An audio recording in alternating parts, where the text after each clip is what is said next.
Okay, did everybody get a picture tonight? Beautiful. Anyone not get one of these pictures? All right. All right, so tonight we're working with laws number 8 and laws number 9, which means next week we're about at that halfway point. So how are we doing? Have we learned some stuff? Has there been some meat for us to be chewing on? You know, I'm going to say something, and it's not going to be any groundbreaking information. You guys all probably know this already, and you've heard us actually say this exact thing. But everything in life is behavior modification. Meaning, if you want different results, you have to take different steps. And based from that, we want to start applying some of these laws to our lives that maybe we can enhance our leadership, enhance who we are, bring some scripture in it and the foundation that Christ taught us many years ago, correct? But it's all about changing the way we think. And tonight's going to be no different as we talk about the law of intuition and the law of magnetism. I had to stop and think which one I was teaching on. The law of magnetism. But truly, the more I'm around this, the more I realize that people want results. They really want results. They have goals. But it seems like there's a huge cavern between where I'm at and where I want to be. But in order to get there, one, I got to have a path. And two, I got to know what it looks like. I got to know what that goal is, what I really want to be. Otherwise, I can pass it and never see it. So, once again, I want to stand before you and I want to implore you to don't sit back and just hear what we talk about. And that applies Sunday morning, Sunday night, Wednesdays, with so many things in our lives. Why should this be any different? It shouldn't be any different. But in order to get something, we've got to change the way we think. It's called behavior modification. Change the way we behave, and our results will follow. How many of you guys brought a pen tonight? Awesome. That's a good sign when someone brings a pen to a Bible study. It's also a good sign when someone brings a pen to a place where we're going to be teaching on. What would the teachers have done in grade school if you didn't come to school with a pencil or a pen? They'd give you one. After maybe a whack with a in high school, they would. Ruler or something. But guys, right there, that's behavior modification. You come prepared. It's a thought process. So please do your best, do your due diligence, and receive what we're about ready to talk on, because this is some cool stuff. Okay, so let's look at the picture. What one thing do you see in this picture? Seth? A lady. Okay, Brother Jason? He sees an old lady. Sister Gloria? A young lady. Sister Lisa, what do you see?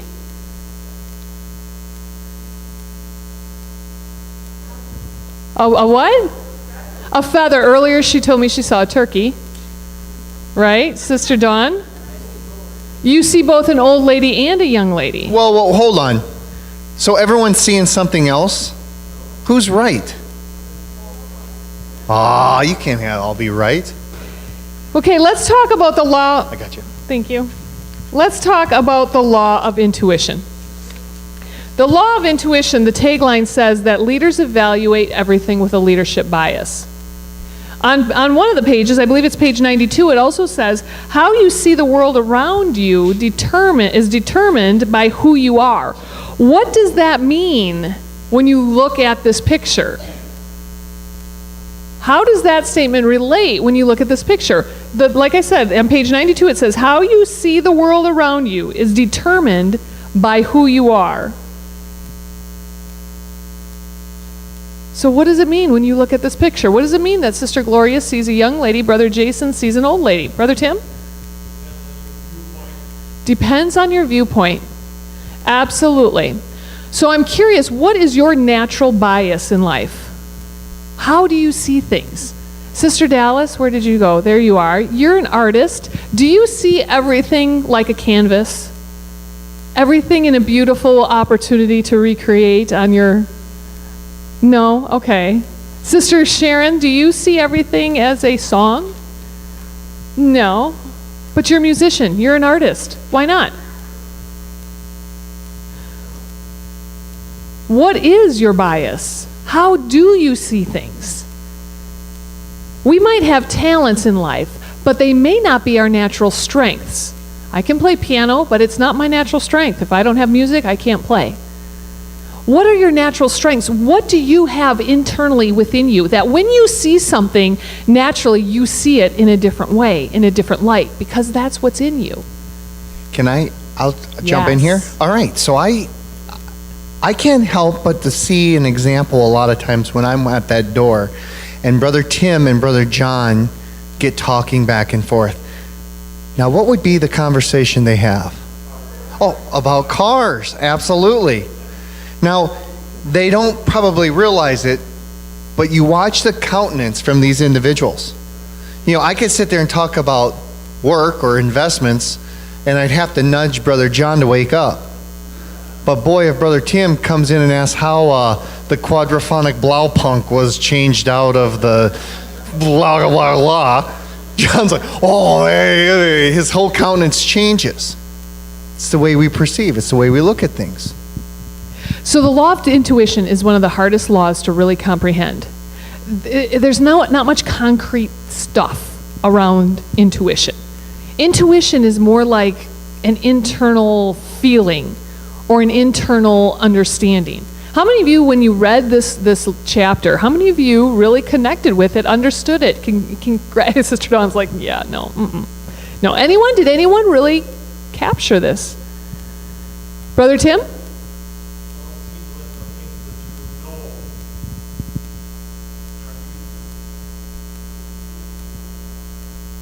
That's exactly right. We have intuition about our strengths or relating to our strengths.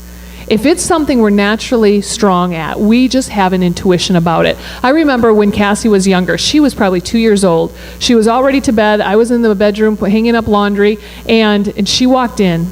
And just watching her walk in my bedroom, she walked in, kind of a scowl on her face, walked to my bed and just kind of curled up.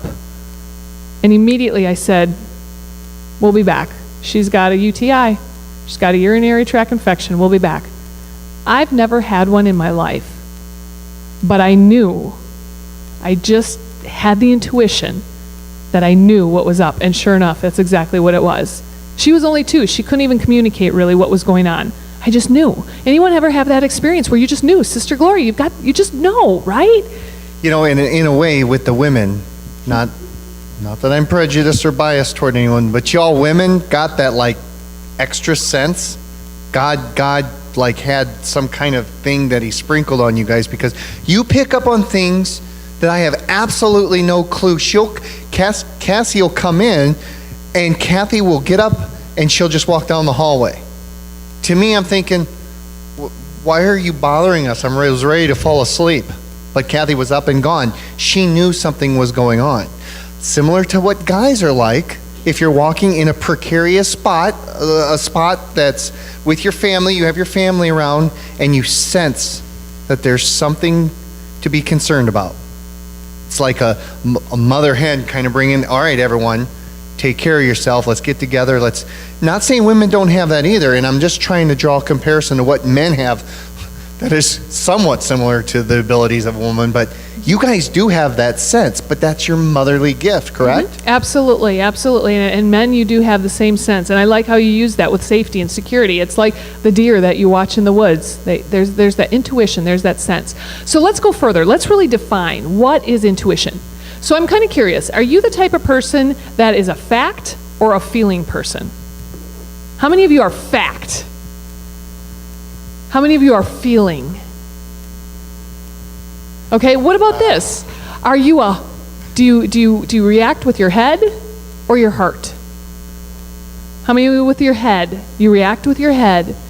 How many of you react with your heart? Okay, you guys are like whispering and like both. Just make a decision, right? Really?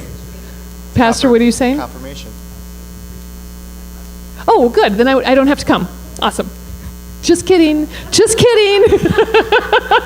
We're Okay, gonna let's go a little pause deeper. that video and back it up. Let's go a little deeper here and see how far in Pastor's Sunday night lesson we can get into. We're going to talk a little bit here about emotional intelligence. Have you ever heard that term before? EQ is the acronym. EQ is something that's biologically proven. This here is your brain. Things up here are actually bigger than they seem, right? This is our brain. And in our brain, actually at the base of our brain, our spinal cord is attached. Okay, for all you medical professionals, or even if you're not, we should all know this, right? Our spinal cord is attached to our brain. Every stimulus that happens around us actually goes through our spinal cord up into our brain to tell our brain what to do. So if it's something physical, it's going up your spinal cord and you're reacting once it hits your brain. If it's something emotional, if it's a feeling, same thing's happening. So when you say, I think with my heart, no, you don't. Your heart doesn't think. Your brain is what thinks. But it's a different portion of your brain that is focusing on that line of thinking. So when everything comes up into your brain, the first major portion of your brain, Justin, what's it called? The limbic section. The first portion of your brain is called the limbic section. All of your emotions are stored there. Have you ever done something and reacted and 2 seconds later said, oh, I wish I wouldn't have reacted that way? Like the expression, and we've heard a lot of these cliches, it was a gut reaction. Or I let my emotions get the best of me. And we probably could go on for about 5 more minutes of different sayings that we've all probably shared. And you're exactly right on. Because at that point, that stimulus is sitting in the limbic section of your brain. All logic is up here in the frontal lobe. So if you react very quickly and 2 seconds later realize, oh, I shouldn't have said it that way, it finally came all the way front into the logical section to help you realize the original reaction was wrong. Many of us live in our life and it never comes to the frontal lobe. Many of us live in our life and it is all emotional. It all sits in the main portion, middle portion of our brain and marinates and I guess it rules more of our life. Now, is that a bad thing that sometimes everyone lives in their emotion? Is it bad to have that emotion kind of draw us or lead us? Sometimes it's not, right? Sometimes you can't explain it. You just got that feeling. Anyone who's a parent tells their kids, I can't really tell you why I don't want you to go out, but I don't want you to go out. You know, and we've always had that with our kids, that one card that we would play that we might not be able to explain the why, but we just know it. And when we play that, you need to respect us. That's intuition. Yeah. That's intuition, but sometimes it's really hard to listen to it and to move forward with it. So let's go further here with the brain. At the very base of our brain where the spinal cord is attaching to the brain, there's actually this beacon back there that's constantly surveying for safety. And if it senses danger, it puts this huge alert into your brain to the point that all your blood flows out of your brain into your extremities. Because if you are in physical danger, you need to fight or you need to flight. So I need the blood in my hands and my feet. I need to be running. I need to be punching or whatever it might be. I mean, imagine seeing a bear in the woods, right? I need the extra energy or blood in my extremities to do what I have to do. Well, what happens when all the blood leaves your brain? You do pass out. So maybe there's a little blood left. But you're also losing all the logic. Have you ever heard of the stories where a baby was trapped under a car and suddenly dad runs over, lifts the car, and gets the baby untrapped? I'm sorry, but a man cannot lift a car. As much as John and Tim know how to do cars, I don't think you could ever lift it with your bare hands. But because that beacon sensed danger, it rushed to the brain, pulled all the blood away, and gave you the strength that you need at the right place. Now let's look at the other side. Have you guys ever been, and you've heard these sayings where I froze. My mind went blank. I didn't know what to do. I didn't know what to say. That's the other side of that. Why? Because you could have been experiencing anxiety. And we'll talk about presenting, speaking to crowds. A lot of people would rather be in the coffin than have to talk at someone's funeral. Amen? No? You guys Nope. don't mind talking? All right, well, some of you guys... But we feel an anxiety, and that's where that beacon goes off, correct? Yes, exactly. Have you ever been in a dangerous situation? Maybe it wasn't physical. Maybe it was more emotional. Maybe you were sitting in a meeting and suddenly you were offended and angered. Have you ever felt dizzy when you were threatened? For me, I do. That's a huge giveaway to me that something is happening. I feel dizzy. Well, when blood leaves your brain, you feel dizzy, right? Biologically, this is what's happening. So when you're in those situations, you have to start to recognize the physicalness of what's happening. Because when this beacon goes off and senses danger and all the blood flows out of your brain also shuts off. You no longer have any logic. There's critical situations that you have to turn your brain back on. You have to turn the logic back on. How do you do that? So I noticed that Sister Vicky, you agreed with that, right? I mean, can you give us an example when that happened to you? Well, many situations, because of my past job, there was many situations where I could be in danger at any time. So I remember walking into, I used to work at Dane County Jail. So when I walked through from one area to the jail to the other, one of the deputies needed to let you go through. So I signaled, because there's cameras everywhere, to go through. Well, I didn't know that there were inmates waiting in that area to be taken to another area. And the deputy, I don't know if he or she forgot or what, but I froze. And I did get dizzy because I came face to face with an inmate in several different times that happened. So in those areas, you have to remember, take a deep breath, know your surroundings, know your way out, and know, different things you could do. So what you're describing there is how you're turning your brain back on. The initial reaction caused you to freeze. It caused you to get dizzy. It caused you to just do nothing. But we have to learn how to turn our brain back on. Now, I love what you said. You take that deep breath, right? There's two top ways that people have learned always works. You will always turn your brain back on when you hear a baby's laugh and when you smell lavender. Well, I don't have YouTube in front of me all the time to look at a baby laughing, and I don't always have lavender in my purse. So those are great ideas, but they aren't really sitting with me in the middle of a meeting room, right? So what else can you do to turn your brain back on? What's that? Take a deep breath. What else can you do?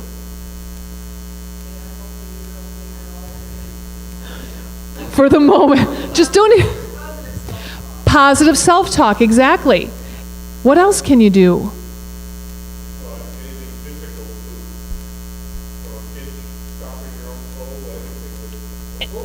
Anything to wake you up a little bit. This past winter, we, big old ice storm, and Cassie gets stuck on the big old Humpkey Hill on the way out to our house, coming home at 11 o'clock at night. We take the Jeep out, we're all-wheel drive, we take the Jeep out. We can't even get out of the subdivision without sliding all over. So we get to the top of Humpkey Hill, she's stuck in the middle, we have no gas, we're just braking, and we're sliding too fast down the hill. So we get right across from where she was, and we pull into this little driveway, and the Jeep lands over the ditch. So the front wheels are in the driveway, the back wheels are still on the road, but we're stopped. John gets out and tries to go to her car, he's slipping all over, so they trade places. And I froze. I felt sick. I couldn't think. I knew enough to call, we're calling 911 and getting the salt trucks up here. There's nothing we can do, and now the Jeep could be in the ditch. And mind you, Jake is on his way home. So we have nobody sitting at home and all three cars stuck on Humpkey Hill. Great. The salt truck came in, he just buzzed right up and down the hill with sand and salt, and he got us all out, but the Jeep was still stuck over the ditch. John was in Cassie's car, and he zipped it right up the hill, and I still froze. I thought, oh my gosh, I'm either going to bury back end the Jeep into the ditch, and we're going to go backwards, or I was froze. I was more willing to get out of the car, walk up the slippery hill, switch vehicles with John, and let him deal with it, and I didn't even look in my rearview mirror. But that's a way that I handled it. I got out of the situation. Sometimes when we're emotionally in a situation, like in a meeting, we need to get up and walk away. We need to take a time out. We need to take a break. For me, another thing I do is I start brain dumping every thought that's in my mind, and I start writing it down. And they're not always pretty words. When I finally look at my list that I wrote down and I visually see in black and white these unpretty words, it snaps my brain back into gear, to the point that I start scratching it out really deeply with my dark pen because it's so embarrassing. How could I even be thinking this? But I had to see it in black and white to realize my brain's not turned on yet. What if I would have said those words? I would have done a lot of danger to the situation, right?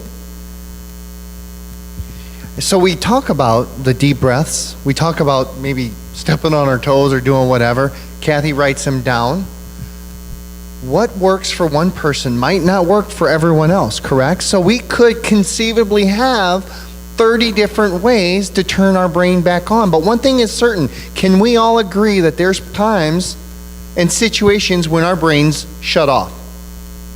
Right? We No can more agree on that. logic. No logic at all. We're shut down. Right. So what works for you might not work for her. But we find that process. We find that Band-Aid or that medicine, whatever it takes, because you know what? We can't live in that. We have to turn it on somehow. So for Kathy to write it down, some of us are thinking, wow, that's a unique way of handling it, but it works for her. And that's okay if it works for her. Whereas John might have bruised toes stepping on his feet, but that's okay because that works for you. The bottom line is in us, I say this, but really I should do this. In us, we know that that's a state we cannot stay in. It's not productive. It can be very, very bad if we stay there. And if we spout off at the wrong time, we could find ourselves in an unemployment line. One way or another, things have to change. And we all can agree that there's times. But when we're there, are we cognizant that we need to do something different? So bringing this back to the whole idea of intuition. Intuition is something we just feel, we just know. Remember that feeling isn't always accurate either. Feelings are not always truth. So how in the world do we decipher between intuition that's beneficial and intuition that's not? Facts will really help prove feelings. Facts will help prove intuition. So with a lot of you in the medical field, I am amazed at the calm demeanor that you have in very serious emergency situations. Part of it's you've been trained for that. You're used to it. You know what to do next. I mean, your logic is turned on all the time. But have you ever been stumped and in a situation where your brain turned off? Sister Gloria? There's something in everybody's life that will turn your brain off. There's something that will get you, even if it's your specialty and your strength, there's still something that will trigger you. I used to be on the EMS in South Wayne, and we had an accident, and it was my sister-in-law. And it's just like, I just shut down. I couldn't do no more. And people were looking at me like, why, what's wrong with her, you know? I didn't understand why they kept saying what's wrong with her, because I didn't know it was my sister-in-law. You did not know it was your sister-in-law? He had it covered up. You shut down without really factually knowing Yep. why you were shutting down. Because I heard my niece crying. There was enough audible hearing your niece crying that triggered something in your brain to shut you down, to know this is way too close to home. So this past few weeks, we were praying for my father, and I appreciate the prayers. My parents took a 6-week vacation in Europe. My brother lives in Sweden, so they started there. My brother's a very avid traveler. Their first next stop was London. In London, after a day of touring, they were crossing the street. My brother's 3 steps ahead of my dad, who's 3 steps ahead of my mom, and my dad is plowed over by a bicyclist. Plowed to the ground, knocked out cold. My mom is a nurse that's worked every department of any hospital, and she had to be held back because she lost it. She was no good to my dad. She was no good to the situation. She lost it because things got a little too close to home. She couldn't turn on the logic at all, and strangers had to hold her back. Now, praise the Lord, he's fine. They finished their trip, they're back home safely, and everything's great. But you don't know that in the first moment. So when you look at these situations, when you look at these examples, facts will help prove those feelings or help prove the intuition. I remember one time, it was last winter possibly, we were getting ready for church, getting ready to come to church on a Sunday, and John came to me and said, I don't think we should go. I just don't feel like we should go. He's like, how do you call pastor and say, I don't feel like we should come to church tonight? I'm like, well, let's get the internet out. Let's look at the roads. There's a nice little map of the roads and the Wisconsin roads. And we looked and I said, did you know that actually, as of about 7 o'clock, the roads are going to be 100% covered? And did you know, as I look at weather.com, that there's a 6 to 7 inch storm coming in that's going to hit around 6 p.m. right when we get to church? No, he didn't know that, but he just had some intuition. Those facts help justify our feelings. They help prove our feelings. So many times, like I said, with intuition, how do I know if it's good or bad? Well, maybe we need to put some facts to it. And how do I increase my intuition? On page 95 of the book, it talks about developing thinking patterns that will help increase your intuition.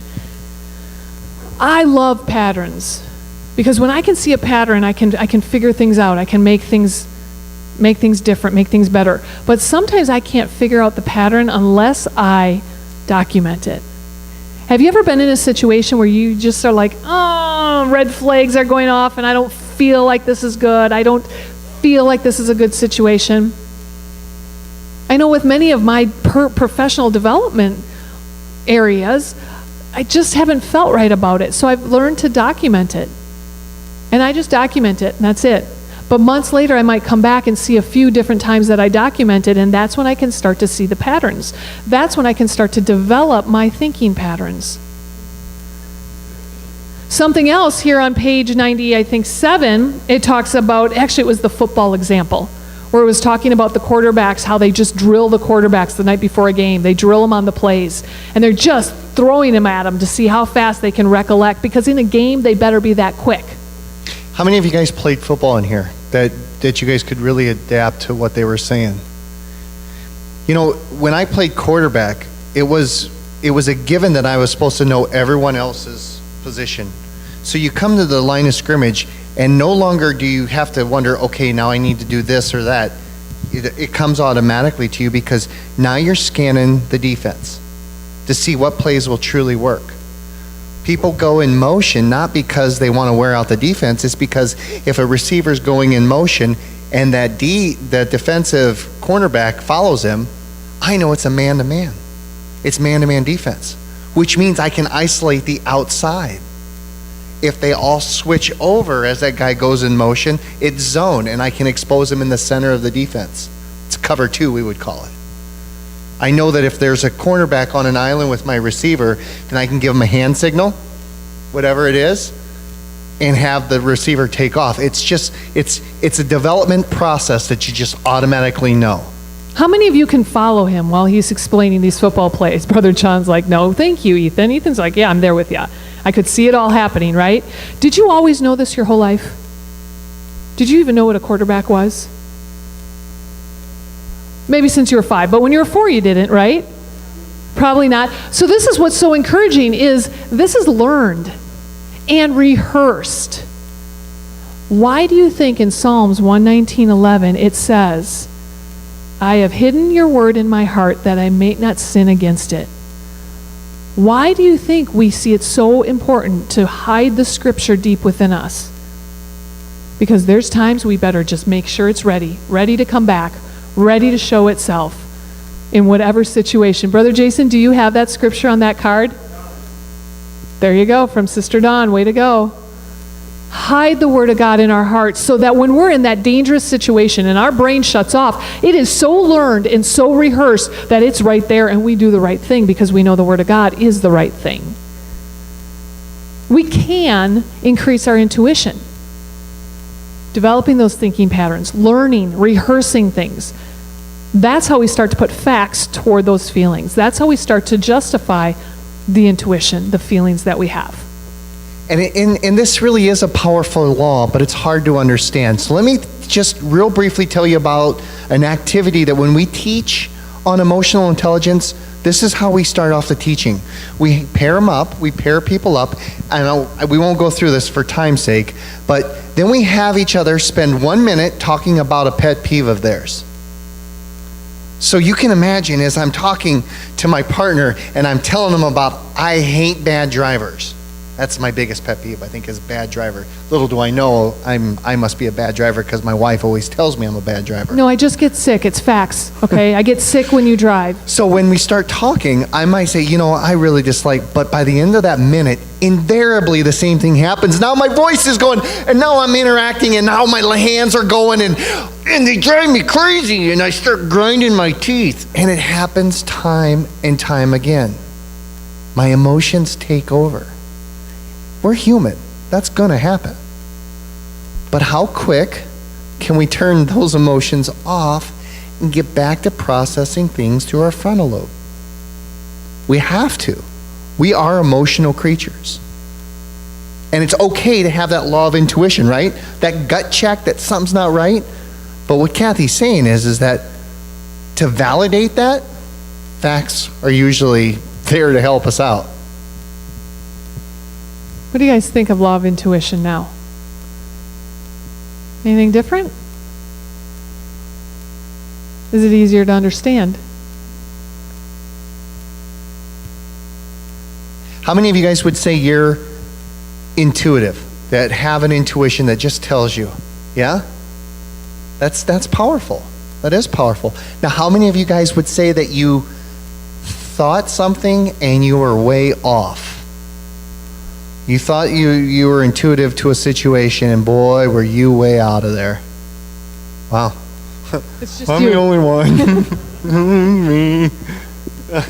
Yeah, we really have. And we could justify why we felt that, but truly, I was out there. I put 2 and 2 together. Actually, what I was doing is putting 5 and 6 together, and I was coming up with 2, and I was way off. But learn from that. That's not failure. That's opportunity. Once you realize that I messed up, but I'll be wiser the next time. Good? Good. Let's go on. Law of magnetism. Brother John. Intuition is something that you have or you don't. I can't see how you can it can be learned. Okay, so Brother John said intuition is something you have or you don't. Sister Vicki? Reassessing the situation. Yes, it is. I'm sorry, it is. You constantly reassess, and you reassess, and you reassess until you learn the situation. Constantly. So let's use a vernacular, John, that and thank you very much. I appreciate that. Let's use a situation that you would understand. Your Monte Carlo, what was the horsepower in it? 195 horsepower. Did it always run at 195 horsepower? It had it there, and if you really wanted to step on the gas, could you utilize all of it? Right? There's times, but was it always fine-tuned and going to utilize every horsepower that's under that hood? Why? It was still 195 horsepower. But you had to refine it. You had to tweak things. You had to make sure it was in really good working order to utilize all those babies under the hood, right? That's how we are with intuition in our minds. Everyone does have it, but you can learn to refine it. Yes.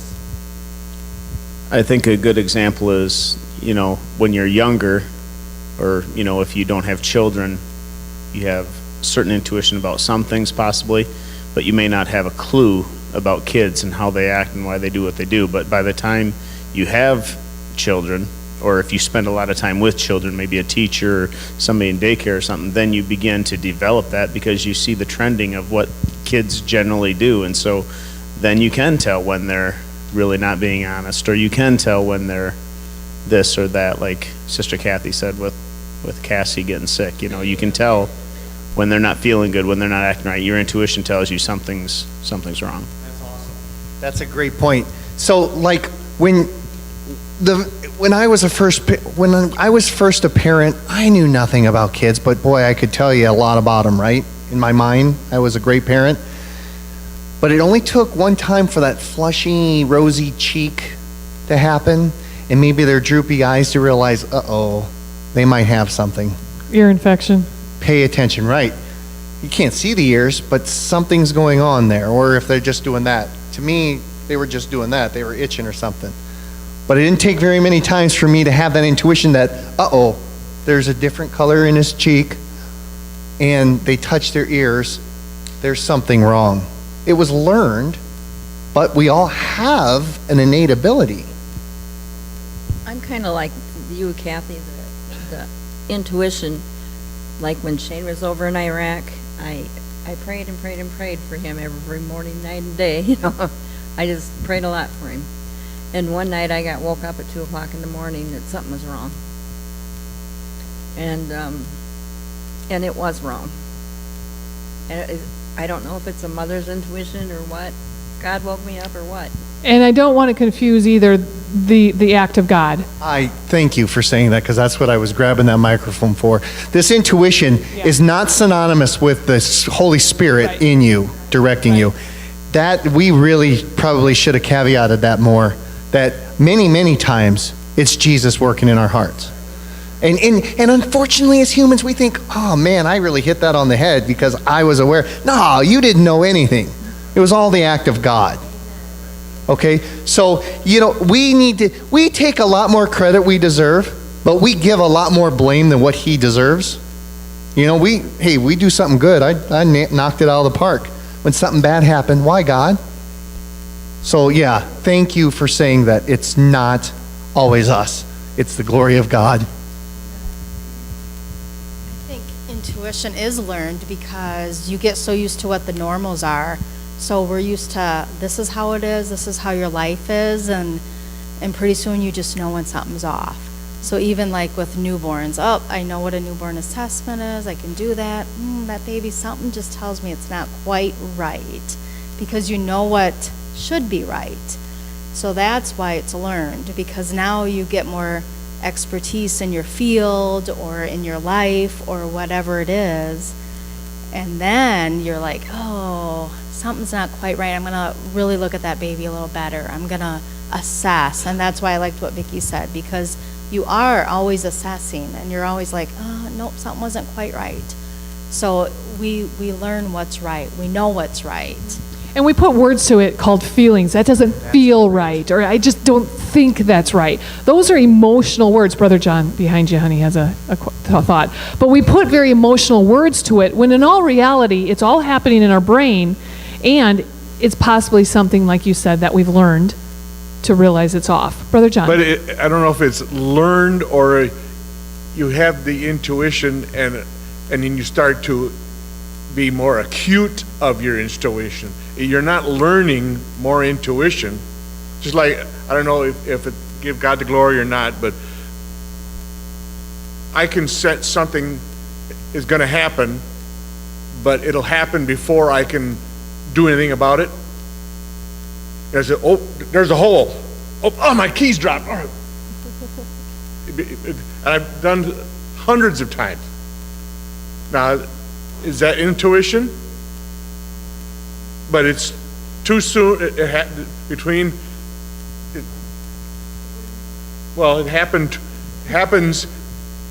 a half a second after I get it, and it's not enough time to react to avoid it. Right, I like Sister Carol, what you did. You're like, yeah, it's going from here to here so quickly that we can't react to avoid, like you said, to avoid the situation. You know, like, intuition is a very, like I said, it's a very feeling word, but we have put factualness to it in a way. And you said before, you know, is it really intuition that's learned, or is intuition in us? And that might be a catch-22. You know, but this whole law of intuition is talking about leaders look at things with a leadership bias. When you study certain things, it's like pastor will look at things from a spiritual bias. When you study certain things, you're going to automatically look at things from that angle. So when you're looking at things like intuition, whether you're a medical professional, you're looking at it from a medical bias. You know, what's your strength? That is what you are probably looking at things as. If you want to be moving over toward a spiritual bias or a leadership bias, well, then we need to be studying more in that arena so we are better equipped, we're better prepared. Hide the scripture in your heart so it's readily available for you when you need it. So intuition will follow our strengths. Sister Schmidt. We use the same concept, obviously, in nursing, also in psychology. It's the Dreyfus Benner's model of skill acquisition, and it's basically the novice to expert. And so when you come in, you have this much knowledge, and over time, because you've seen those situations over and over again, you are able to no longer be rule-based, but you can be more fluid in your thought process because you've seen it so many times. You know how it should be realized at the end, and when it's not coming to that realization, what could be those other causes. So what do you call the patients who come in with a Google knowledge? Just A millennial? stop. I'm kidding. Okay, so John, you step on the gas and you hear a mist. Something's not right. What does your experience tell you? Would it be the electrical system that might not be working really well? Probably something in the fuel lines, can we all agree? But you know that through your experience, through your trial and error, there's just something not right. Why isn't it? Intuition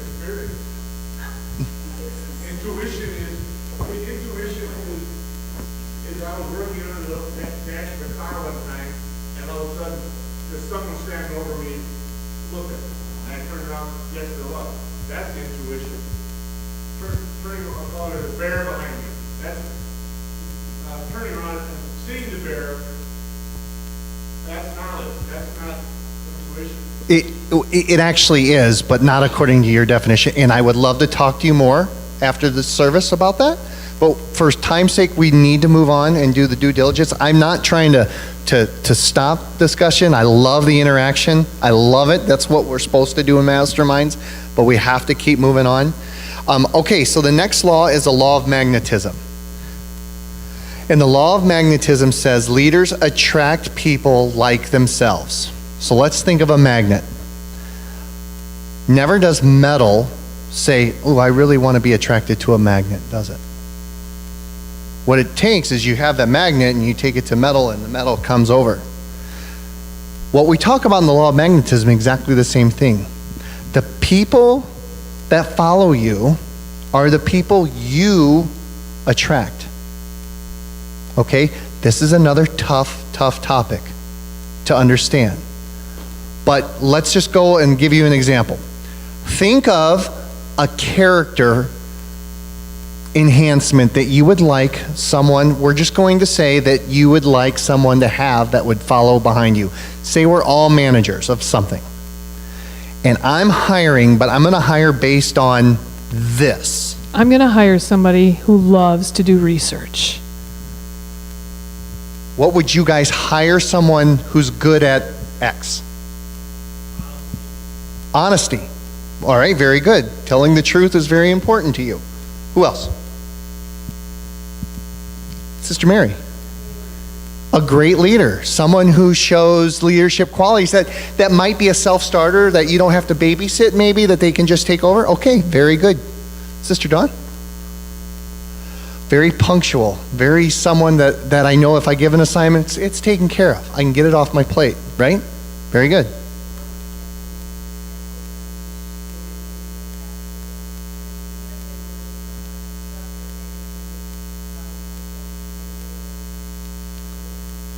So competency.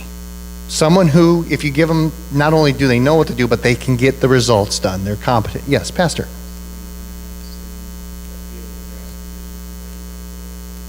All right. So someone who can adopt where they're going, that can see that, you know what, we're all working toward the common goal. Maybe a unity, we can call that maybe unity, that would be unified in the vision of the leader. What is it? Respectful. Okay, very good. Respectful. Now, from all those examples, and they are great characteristics, how many of you could put an X on that characteristic when describing yourself? Raise your hand if that characteristic that you described, you would say that's in you. Raise your hand.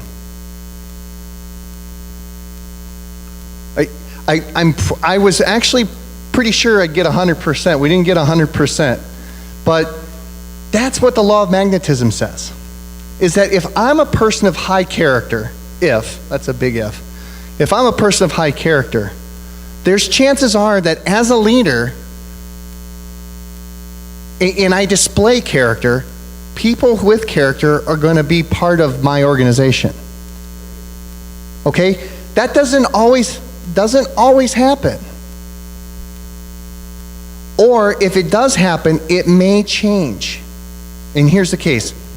If I'm hired by so-and-so here, and I change my job where I report right to the president, all right? I got in the door, and I took this different role, and that president and I had entirely different characters. How long would I be working there?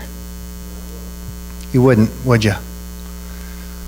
But if he was a skeptical, not a very nice person, someone who didn't have a lot of ethics, would I still work for him?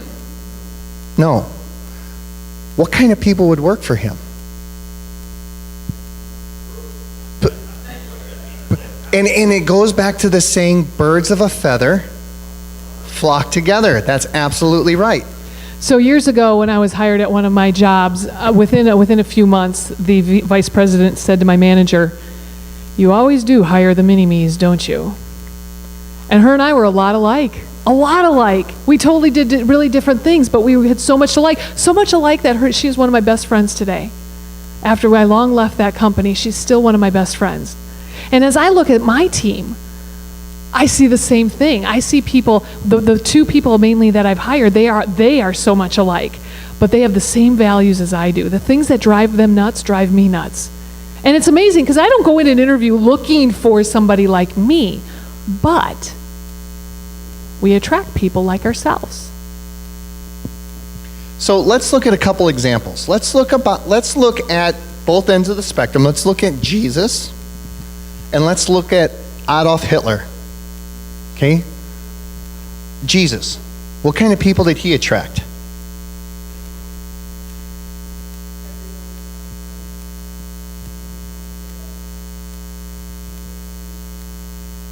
Right.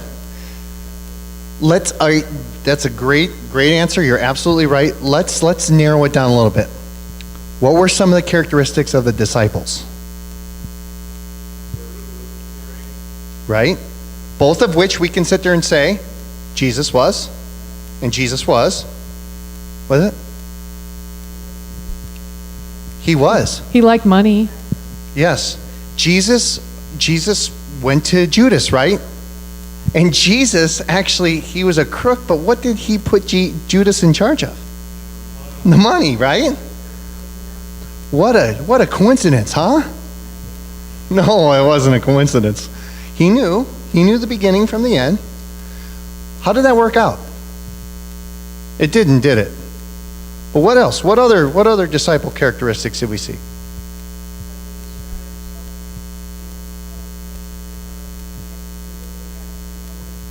Mm-hmm.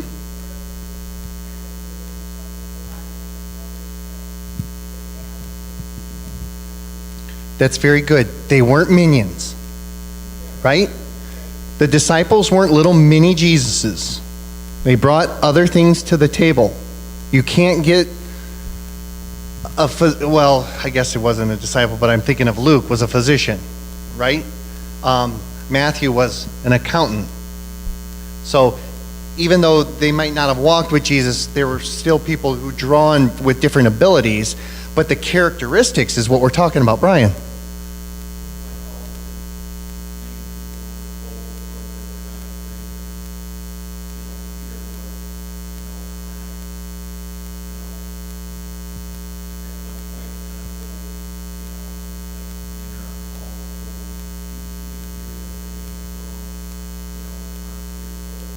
right? Foot in the mouth Peter, I always refer to him as, because he was always the first one to speak up, and a lot of times he did stick his foot in his mouth. But he was passionate. Passion, another characteristic of Jesus. All right? So earlier when I said that I would hire somebody who loves to do research, I don't like to do research. So when you know the law of magnetism and you know that you're naturally attracting people, you know that leaders attract people like themselves, we're going to have gaps. We're going to have holes in our team if everybody's like me. We better recognize what we are not good at and then focus in on hiring people toward that so that we're a complete team. Isn't that what Jesus did? That is a great example because I'm very orange. Can you imagine an organization full of orange people? Oh, you drive me nuts. We'd have a lot of fun on Friday afternoons, wouldn't we? But Wednesday morning, there's probably not a lot of work getting done when there's beach balls bouncing around the room. So a good, mature, successful leader sees where there's gaps. And once you have the support in place and the focus and the characteristics you want, that's when a leader realizes that, you know what, I need some green people here, some analytical people to help us see the end. And then let's work our way back and develop a process of where we want to go. And then you need some gold people to be able to be in the firing lines every day and be processing and getting stuff done and be the workers, right? Because if you get a bunch of orange people, whew, yeah, we'll tell you where to go. We just may not do it ourselves. All right, so we see that with Jesus, right? Can we all agree Jesus is a great model? All right, now let's look at the antithesis of it. Hitler. Same thing apply to Hitler? Why not?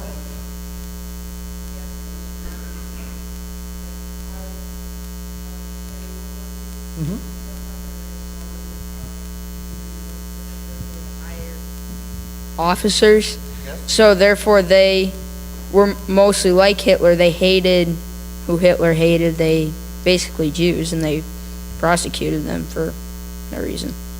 But wasn't Hitler one that was persecuting the Jews too? Yeah, but really he hired people to do his dirty work, sort of.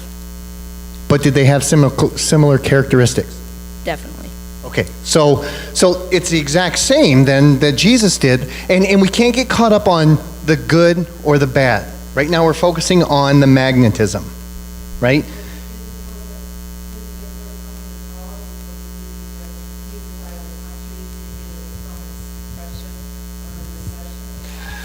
Nothing is better for the economy than war. Now, I'm not saying I'm not condoning war, but if you want to get a country out of an economic depression or recession, war is a very good thing to have.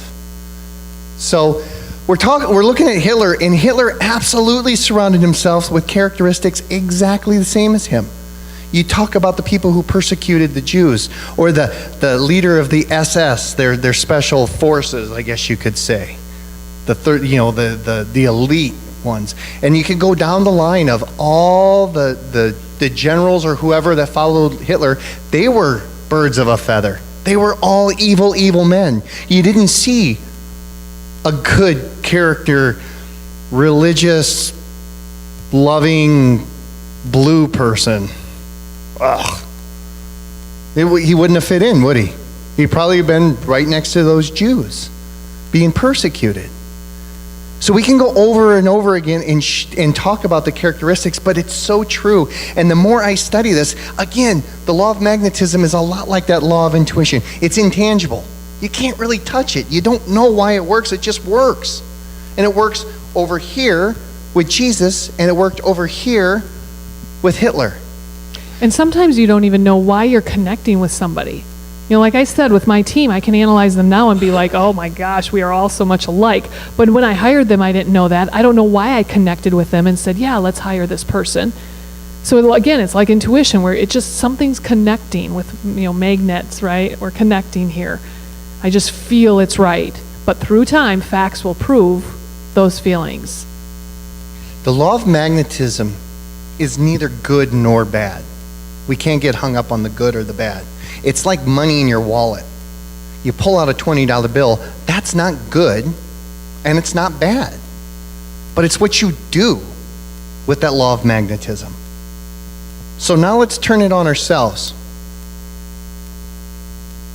If I'm creating a team and the people following me, not a lot of good stuff back there, guess what? There's not a lot of good stuff in here. I might be, in my mind, tiptoeing through the tulips, thinking I got it going on. But where are my results? What are my results telling me? They're coming, their characteristics, they must be seeing a little something in me. So if we look around and find ourselves in an environment that's surrounded by people with questionable characters, I can't control them, but I better take a good look at myself in the mirror and the characteristics and the qualities that I have. So those of you that have children, have you ever seen them do something and you were just appalled that they would do or say that? And then you realize, oh, maybe it came out of my mouth too. Isn't that a slap in the face? Dang, I taught them how to do that. So, all right, this is transparency time. Tough. This is tough. I would knock horns with my oldest son for how opinionated he was and how much he spouted off and how disrespectful he could be with his words and how they just carve out someone, until this lady reminded me that he is a lot like his father. And she was right. I think I was saying it in a nice way because he looks like you. He was right. And this is where the veil was pulled back for me to realize that this law of magnetism is absolutely correct. It's very accurate because it was a hard realization. I don't say mean words. Surely I don't rip someone up one side and down the other with my words. I never lash out. Yeah, right. No, absolutely I do. And it was that realization that, well, I want to say that I want to change. I hope I've changed. I really hope I've changed, but I didn't realize it. I used to be made fun of in junior high school. Look at her laughing. Because this is how I walked.